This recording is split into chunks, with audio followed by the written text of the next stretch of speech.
Nous ne pouvons rien obtenir de notre Père si notre vie n'est pas digne. Nous ne pouvons rien avoir. Nous ne pouvons pas résister dans notre miracle si notre cœur n'est pas pour Dieu. Je peux tout te donner. Mais si ta vie ne respecte pas ses principes, si ta vie n'est pas digne, si Dieu te donne, il va reprendre ça. Nous tous, nous voulons fêter. Nous tous, nous cherchons de l'argent. Nous tous, nous voyons le Noël. Nous voyons déjà le janvier. Nous faisons nos bilans pour nos commerces. Nous faisons nos bilans pour ce que nous avons réalisé cette année. As-tu fait le bilan de ta vie spirituelle? Ta vie spirituelle. Ton âme. As-tu fait ce bilan? Qu'est-ce que je suis pour Dieu? Est-ce que ma vie spirituelle c'est accroître ou bien je suis reculé? Et c'est bon père que nous sommes. Si nos enfants font caca, nous ne pouvons jamais prendre Agbala ou bien Bomba pour le porter sur ça. Non, je veux d'abord le laver, changer, apporter quelque chose de nouveau. Chrétien, les gens vont te souhaiter des vœux, mais ce n'est pas ces vœux que Dieu veut voir pour te rehausser. Je veux ton cœur, ton cœur. Je veux ton cœur. Je veux ton cœur.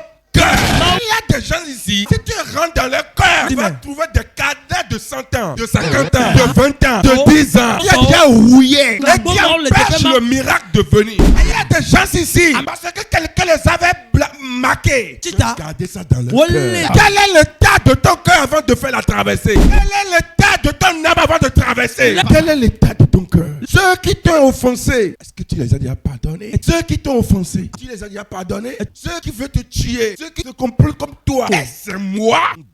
On garde. Non! Ce miracle est déjà là. Mais Dieu veut une repentance. Je parle à quelqu'un ce matin. Dieu veut une repentance. Il veut une repentance.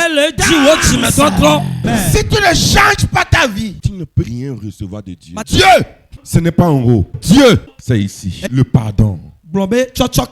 Oh, dis le pardon. Le pardon. Tu ne peux jamais avoir quelque chose si ton cœur n'est pas déchargé. Nous traversons des choses et nous pensons que le problème, c'est notre tante, c'est notre oncle. Non, le problème, c'est toi-même. Le problème, c'est toi-même. Écoutez, le manque de pardon renvoie l'amour de notre cœur. Et la méchanceté s'installe. Lorsque tu vois ton ami, lorsque tu vois ton frère, tu te souviens de ses blessures. Tu vas commencer par parler. Ce que tu as été hier, ce que tu as nourri hier, notre Dieu, un Dieu d'amour, est un Dieu d'amour. David n'est pas notre modèle, c'est Christ qui est notre modèle. C'est pour cela la croix. Il a dit, Père, pardonne-les. Père, pardonne-les. C'est que Christ a reçu le châtiment. David n'a pas eu ce tiers. Christ voulait faire une traversée physique au surnaturel. Comme il veut aller rejoindre son Père, il reste dans la gloire. Il dit, Père, pardonne-les. Combien de personnes toi tu as pardonné?